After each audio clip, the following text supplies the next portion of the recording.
உங்ககிட்ட நான் நிறைய நாள் சொல்லிட்டேன்.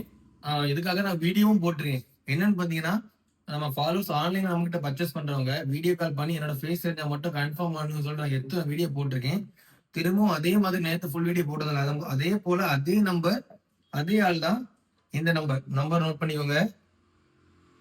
இந்த நம்பர் நோட் பண்ணிக்கோங்க. இதே நம்பர்ல இருந்து இந்த ஒரு ஃபாலோவர்ஸ் நம்ம ஃபாலோவர்ஸ் ஒருத்தவங்களுக்கு கால் போயிருக்கு. கால்லாம் ஃபர்ஸ்ட் வாட்ஸ்அப்ல அந்த கமெண்ட்ல ரிப்ளை பண்ணி பேசியிருக்காங்க. அப்புறம் வாட்ஸ்அப்ல பேசியிருக்காங்க. அப்புறம் கால் பண்ணி பேசியிருக்காங்க.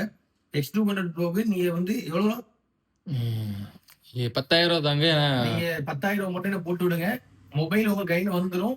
அதுக்கப்புறம் நீங்க எக்ஸ்சேஞ்ச் தான் கேட்டிருக்காங்க. உங்க கையில இருக்க மொபைல் அதுக்கப்புறம் நீங்க வச்சு விடுங்க அப்படின்னு சொல்லிட்டு முன்கூட்டி ரூ. 10,000 போட்டு விட்டுருக்காங்க. ரூ. 10,000 போட்டு விட்டுருக்காங்க. நான் நெறைய வாட்டி சொல்லிட்டேன்.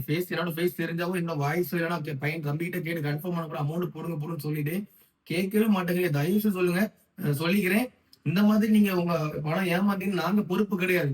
நல்லா புரிஞ்சுக்கோங்க. நாங்க பொறுப்பு கிடையாது. நீங்க ஒரு வாட்டி கன்ஃபார்ம் பண்ணிட்டு பர்ச்சேஸ் பண்ணிக்கோங்க. Facebookல டிஸ்கிரிப்ஷன்ல எல்லாம் நம்பர் குடுத்துருக்கேன். எல்லா இதுலயுமே நம்ம நம்பர் கிடக்கு. திரும்பவும் ஏமாறாதீங்க. இந்த வீடியோ ஒரு வாட்டி எல்லாரும் ஃபுல்லா பார்த்து நம்ம கிட்ட பர்ச்சேஸ் பண்ணிக்கோங்க.